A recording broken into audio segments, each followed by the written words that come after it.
Hi everyone, and welcome to Val Talks Pets, the forum for pet parents and enthusiasts alike. Having been in the pet industry for over 10 years now, I am going to share with you issues and questions that arise as I work with pet parents on a day-to-day basis. I am not a veterinarian, but I do have certifications in canine, feline, small animal, fish and herptile, and avian health and nutrition from the University of California, Davis Extension. Hi everyone, and welcome to another Spotlight episode. On this Spotlight, I thought I would look at one of the breeds of cats that I hear fairly often that people have or are looking for, and that is the Ragdoll Cat. The Ragdoll is a very pretty cat, and to be honest, I've only seen actual Ragdoll cats at a pet expo where the cat fanciers had a section. They are very striking looking cats with their blue eyes and semi-long silky hair. I guess one of the first questions to address is, why are these cats called ragdolls? They don't look like dolls. Well, apparently cats from the original breeding stock would go limp and relaxed when picked up, or limp like a ragdoll. Hence, the cats got their name, Ragdoll.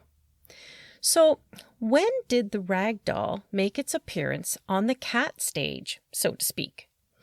In the 1960s, an American breeder by the name Ann Baker developed this breed. According to the history of ragdolls, Ann had a regular white, long-haired cat who had several litters of kittens.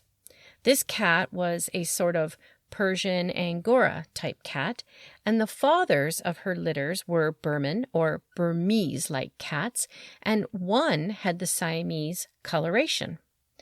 The kittens apparently were placid and affectionate and had this tendency to go limp when picked up. So Anne purchased other kittens and set out to create the Ragdoll. Selectively, over many years, Anne bred her cats for their desirable traits and coloration. Because Anne was selectively breeding, all ragdolls are descended from her original litters and breeding. What is really interesting is that Anne decided not to go the traditional route of registering with cat breeding associations. Instead, she trademarked the name Ragdoll and set up her registry, the International Ragdoll Cat Association. In doing so, she enforced stringent standards on anyone who wanted to breed or sell cats under that name.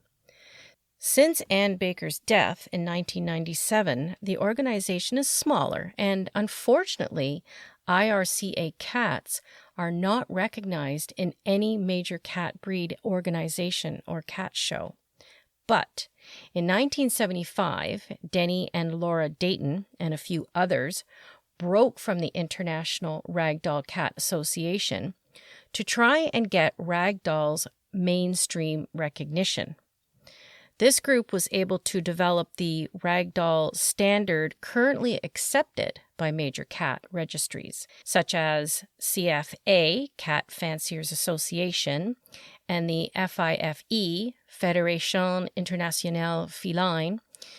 Eventually, breeding pairs were shipped to the UK, and the breed became established there, recognized by the governing council of the cat fancy.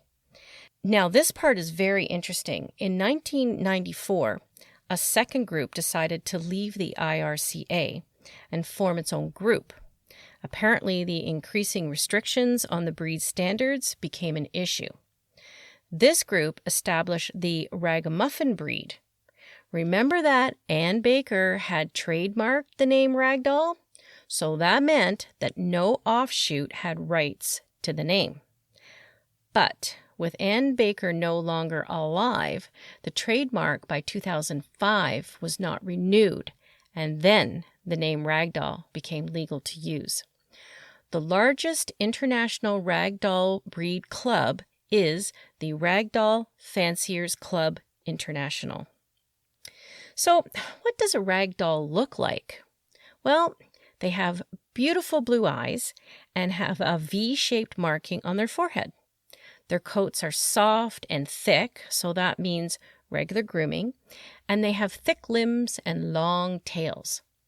So they are considered to be powerful and large, heavy cats. A female fully grown weighs 8 to 15 pounds, and males are larger at 12 to 20 pounds. Their paws are large, round, and tufted, so they have really cute silky hair sprouting from their paws. It is interesting that a ragdoll can take up to 4 years to reach full maturity. Their coloring is commonly tricolor or bicolor. They come in 6 different colors: red, seal, chocolate, and the corresponding dilutes, as they are called, which includes blue, lilac, and cream. One of the best things about ragdolls is that they are pretty hardy and quite relaxed in nature.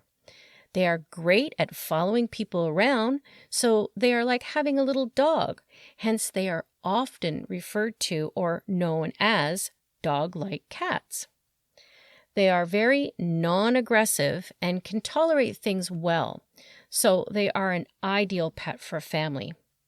They also have a playful nature and can even learn to retrieve toys and make a good game of it. In terms of health issues or things to look out for, the ragdoll may possibly have a lower life expectancy, living 12 to 15 years, but the studies on this are too specific to certain areas of the globe. So I'm sure some ragdoll owners can give insight into the age of their cats. It is also possible that kidney or uterine issues may come to light, so something to watch for.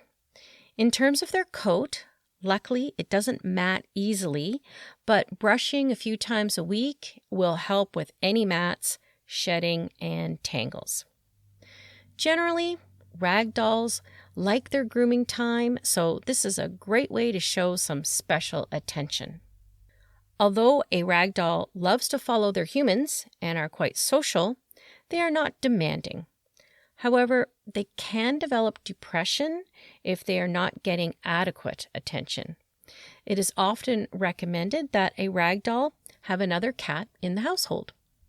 Signs to look for that a ragdoll is experiencing depression would be destructive behavior, oversleeping, over or under grooming, eating issues, or generally a low, depressed mood.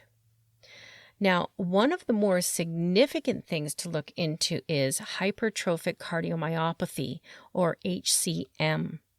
This is a common heart disease in all cats and is commonly genetic in cause. This is a thickening of the heart wall, which makes the heart pump less efficiently. It can lead to sudden death in some cases. Ragdolls that are positive for the disease, meaning they have 2 copies of the HCM gene, can present as early as 6 months, with most cats dying by age 3. A cat that has 1 copy of the HCM gene tend to have later onset and a slower progression with less severe impact. In 2007, a DNA test was developed to identify the gene that causes HCM. It is important that breeding be done only with cats that are free of the HCM gene, so the disease is not perpetuated. Overall, the ragdoll is a lovely, larger cat that can handle a family, be a good social part of the group, but not overwhelm with clinginess. They are fairly easy care when it comes to grooming, and the thing to look out for is hypertrophic cardiomyopathy. So that leads me to a very short pet peeve section.